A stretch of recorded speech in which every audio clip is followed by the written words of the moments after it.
డిఐస్లో మనకు mostly will be having 3 to 4 డిఐస్ ఇందులో కూడా.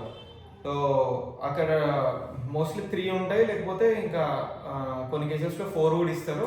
ఇచ్చిందంటే మనకు 420 క్వశ్చన్స్ ఇవి వెళ్ళిపోతాయి. మిగతా 20 క్వశ్చన్స్లో విల్ బి హ్యావింగ్ డిఫరెంట్, ఇవి ఇప్పుడు అర్థమెటిక్ ఉంటాయి, సింపుల్ ఇంట్రెస్ట్, కాంపౌండ్ ఇంట్రెస్ట్ అవి వస్తాయి. అవి ఒక 10 వస్తాయి మోస్ట్లీ. అవి కాకుండా మిగతా 10 ఏవైతే ఉంటాయో మనకు wrong number series, mostly wrong number సిరీసే ఇస్తారు. ఇది క్వాంట్ రేంజ్ పేపర్ కాబట్టి మిస్సింగ్ నెంబర్ కూడా ఇస్తారు. ఇచ్చిందంటే మిస్సింగ్ నెంబర్ అది మనకు కొంచెం బాగుంటుంది, ఎందుకంటే మిస్సింగ్ నెంబర్లో we can do that in less time. అదే రాంగ్ నెంబర్ అయితే it takes time. So wrong number వచ్చినప్పుడు మీరు టచ్ చేయాలా లేదా మనకున్న టైం బట్టి మనం అది, అంటే ఎట్లా అంటే ఇప్పుడు రాంగ్ నెంబర్లో అన్ని 5 క్వశ్చన్స్ వచ్చినాయంటే రాంగ్ నెంబర్ 5కి 5 వదిలేసేయండి అని కాదు. రాంగ్ నెంబర్లో కూడా కొన్ని ఈజీగా వస్తాయి. సో మనకు ఆన్ ద స్పాట్ క్వశ్చన్ చూసినప్పుడు అది మనం చేయగలుగుతామా లేదా, అది మనకు అర్థమైందా లేదా, అర్థమైందంటే యూడు, లేదు అర్థం కాలేదు అంటే దాని మీద టైం ఇన్వెస్ట్ చేసి వేస్ట్ రాంగ్ నెంబర్ అయితే. అది కాకుండా if it is missing number then మనం ఎట్లయినా తెచ్చేసుకుంటాం ఆన్సర్. సో ఒకవేళ మిస్సింగ్ నెంబర్ వస్తే అది ఈజీ పేపర్ అని కాదు, సెక్షన్ ఈజీ అని కాదు. మనకి ఇప్పుడు డిఐలో టఫ్ ఇచ్చి మిస్సింగ్ నెంబర్స్ ఇవ్వచ్చు. సో మనకు డిఐస్లో చేసుకుంటే అది మనకు టైం పట్టింది, కాకపోతే మధ్య మిస్సింగ్ నెంబర్ తగిలింది, లేకపోతే అప్రాక్సిమేషన్స్ కూడా ఇవ్వచ్చు. అప్రాక్సిమేషన్స్ మనకు పెద్ద టైం పట్టదు అప్రాక్సిమేషన్స్ చేయడానికి. కాకపోతే మనం డిఐస్ చేసుకుంటూ మధ్యలోకి వచ్చి అప్రాక్సిమేషన్ క్వశ్చన్లు లాస్ట్ ఉంటాయి చూడము. కాబట్టి దీంట్లో కూడా అదే అప్రోచ్. ఫస్ట్ మీరు పేపర్ స్టార్ట్ అయినప్పుడే 1 నుంచి 40 క్వశ్చన్స్ ఫాస్ట్ తీయండి. అండ్ డిఐస్ ఎక్కడెక్కడ ఉన్నాయో అవి రాసుకోండి. ఏ క్వశ్చన్ నెంబర్ నుంచి ఏ క్వశ్చన్ నెంబర్ దాకా డిఐస్ ఉన్నాయి. మిగతా ఏమైతే ఉంటాయో ఇప్పుడు సింపుల్ ఇంట్రెస్ట్, కాంపౌండ్ ఇంట్రెస్ట్ అవి కూడా పక్కకు పెట్టేసేయండి. అండ్ దాంట్లో మీకు ఇప్పుడు ఎవరో ఒకరు ఏదో ఒక దాంట్లో మంచి గ్రిప్ ఉంటుంది. ఇప్పుడు ఏజెస్ అయితే ఈజీగా చేస్తాం, పెద్ద దానికి క్యాలిక్యులేషన్ ఫార్ములాలు వాడేది ఏమి ఉండదు. సో ఏజెస్ కానీ అటువంటివి ఏమైనా ఉంటే అవి కూడా క్వశ్చన్ నెంబర్స్ రాసుకోండి. సో ఈ క్వశ్చన్ నెంబర్స్ ఎందుకు రాసుకోవాలంటే మనం మళ్ళీ ఇంటికి వచ్చినప్పుడు ఎత్తుక్కోవడానికి టైం పడుతుంది, ఆ టైం వేస్ట్ చేసుకోవద్దు మనం. కాబట్టి మిగతా ఏమైతే ఉంటాయో మిస్సింగ్ నెంబరా, రాంగ్ నెంబరా, లేకపోతే అప్రాక్సిమేషన్సా, క్వాడ్రాటిక్ ఈక్వేషన్సా, అవన్నీ మనం ఫాస్ట్ చేసుకుంటూ వెళ్ళిపోవాలి. చేసుకుంటూ వెళ్ళిపోయిన తర్వాత మళ్ళీ అప్పుడు డిఐకి రావాలి. డిఐస్లో కూడా మనకు ఎగ్జాక్ట్ క్వశ్చన్స్ కాదు, కాకపోతే ఇప్పుడు బార్ గ్రాఫ్ ఉందంటే ఫర్ ఎగ్జాంపుల్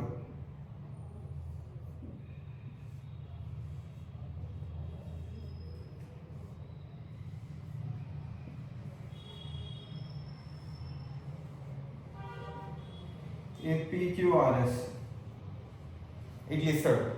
అండ్ ఇది ఏమి ఇస్తాడు మనకు, ఇది నెంబర్ ఆఫ్ పర్సన్స్ ఇస్తాడు, ఇదేమో మేల్స్ ఇస్తాడు.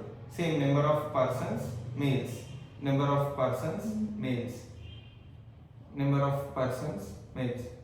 మళ్ళీ ఏం చేస్తాడు మనకు కొన్ని పాయింట్స్ ఇస్తాడు, 0.1, 0.2, 0.3 అట్లా ఇస్తాడు. అండ్ ఈ పాయింట్లో మనకి ఇప్పుడు ఫీమేల్స్ గురించి, ఇప్పుడు టోటల్ ఫీమేల్స్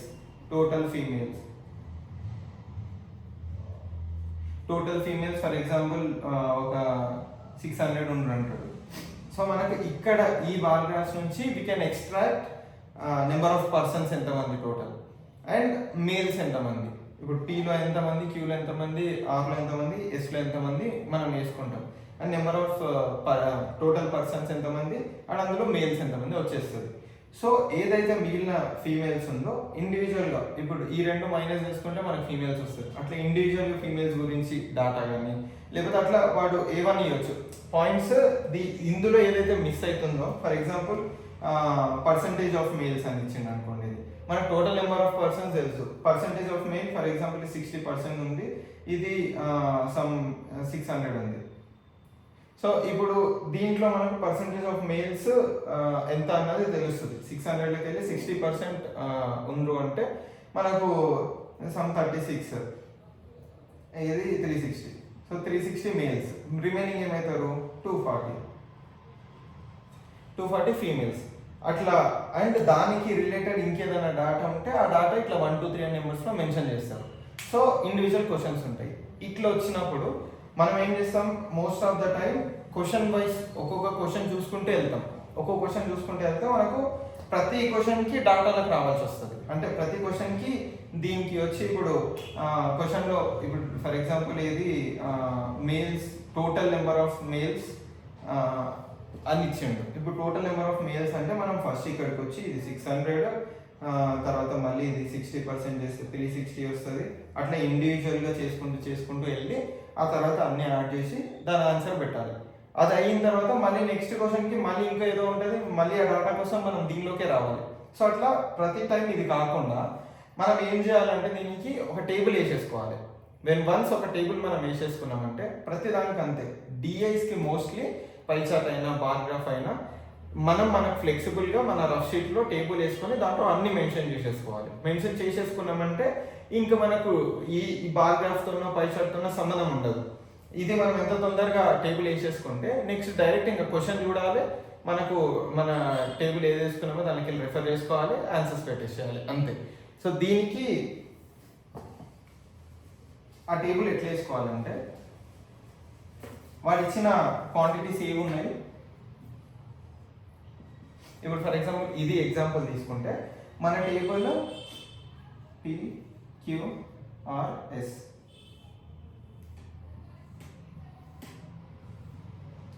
ఇట్లా. ఇప్పుడు దీంట్లో టోటల్ పర్సన్స్ మేల్స్ ఫీమేల్స్ ఇది మన టేబుల్ అవుతుంది. సో మనం ఇండివిజువల్గా ఇప్పుడు దీంట్లో డాటా ఏదైతే ఉందో అది ఇప్పుడు 600 మనం ఆల్రెడీ దీనికి చేసేస్తాం కాబట్టి 360 240 అట్లా అన్నీ రాసేసుకోవాలి. అన్నీ ఒక్కసారి మన టేబుల్ ప్రిపేర్ అయిపోయిందంటే ఇంకా మనం ఆప్షన్ చూసి ఏదైతే క్వశ్చన్స్ ఉన్నాయో దానిలో ఆ క్వశ్చన్ ఏం అడిగిందో చూసి సాల్వ్ చేయడానికి పెద్ద టైం పట్టదు. కాబట్టి ఇట్లా లేకపోతే మనం ప్రతిసారి పైన బార్ గ్రాఫ్కో పై చార్ట్కో మనం రిఫర్ చేసుకోవాల్సి వస్తుంది. సో ప్రతిసారి అట్లా అంటే ఇది టైం టేకింగ్ కొంచెం. సో ఇది మనమే ఒక టేబుల్ వేసేసుకున్నామంటే మన రఫ్ షీట్లో ఓపెన్ అయిపోయినామంటే సో మనకు అర్థమైపోతుంది ఈజీగా. మనం క్వశ్చన్ చూసి దీనిలోకి వెళ్ళి మన టేబుల్లోకి వెళ్ళి రిఫర్ చేసి ఆన్సర్ చేసేయచ్చు. సో యా బార్ గ్రాఫ్ అయినా పై చార్ట్ అయినా ఏదైనా ఇంతే డిఐస్కి ఇది. అండ్ ఏదో ఒక డిఐ కొంచెం టఫ్ ఇస్తాడు. అది మనం ఆల్రెడీ ఫస్ట్ స్టార్టింగే మొత్తం అన్ని తిప్పేసి మనం రేటింగ్ ఇచ్చుకుంటాం కాబట్టి మనకి ఇంకా అది టచ్ చేయాలా వద్దా, ఒకవేళ అది చాలా టైం టేకింగ్ అనిపిస్తే అది టచ్ చేయకపోవడం బెస్ట్. ఎందుకంటే మనం కొంతమంది ఏం చేస్తారు, కొన్నిసార్లు ఆ డిఐ స్టార్ట్ చేసి అది చేసుకుంటూ సగం దూరం వచ్చిన తర్వాత మనకి ఇంకా ఆడనే సగం టైం అయిపోతుంది. నియర్లీ 10 to 12 minutes అక్కడనే అయిపోతుంది. అయిపోయిన తర్వాత మనకు లాస్ట్ అప్పుడు మనం ఒక టేబుల్ వేసుకొని కంక్లూజన్కి వస్తాం. తర్వాత మళ్ళీ మనం క్వశ్చన్ చూసి ఆ క్వశ్చన్ రిఫర్ చేసి ఆ క్వశ్చన్కి ఆన్సర్ వేసి దానికి ఇంకా కొంచెం టైం పడుతుంది. అట్లా టఫ్ ఉన్న డిఐ టచ్ చేస్తే ఏమవుతుందంటే మనకు సగం వెళ్ళిపోతుంది. అది కాకుండా మనం వేరేవి చేసినాం అనుకోండి, డిఫరెన్స్ ఇదే. ఎక్కువ మంది అటెంప్ట్ చేసేది ఏంటిదంటే వాళ్ళకి తెలుసు ఏ డిఐ టఫ్ ఉంది ఏ డిఐ ఈజీ ఉంది. సో ఈజీ ఉన్న డిఐ టచ్ చేసిందంటే అది వాళ్ళకి ఈజీగా అది ఫాస్ట్గా అయిపోతుంది. సో మిగతావి కూడా చేసుకొని వాళ్ళకు అటెంప్ట్స్ పెరుగుతాయి.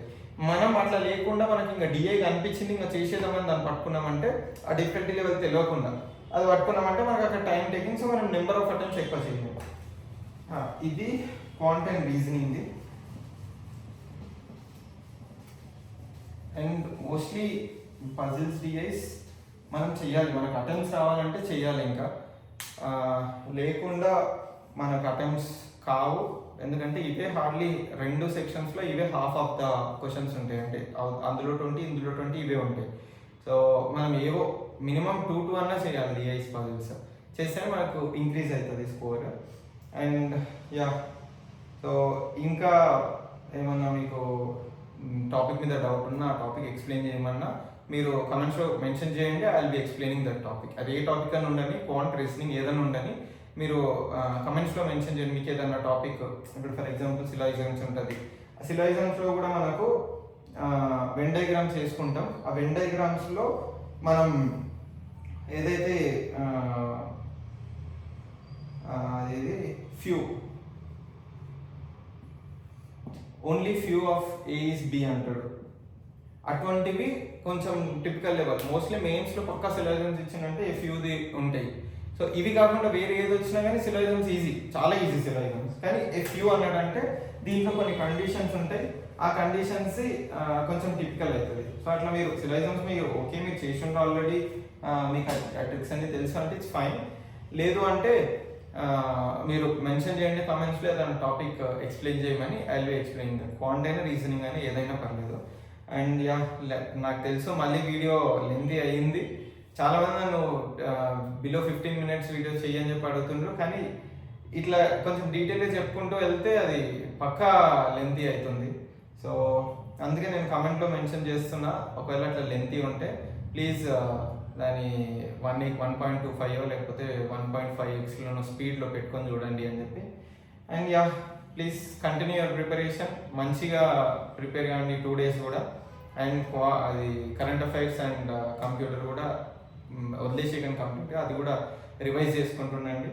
And yeah, please subscribe to Telangana banker. ఇది ఒకసారి ఎగ్జామ్స్ అయిపోయిన తర్వాత నేను ఏవేవైతే అడిగినో ఆర్ఆర్బి క్లర్క్ స్ట్రాటజీ వీడియో కానీ, RRB clerk expected cut off కానీ, ఇంకా అది ఏపీకి, ఇంకా కర్ణాటక వీడియోస్ కానీ ఎక్స్పెక్టెడ్ అన్నీ చేసి పెడతా నేను. ఒకసారి ఎగ్జామ్ అయిపోయినాయండి 28th.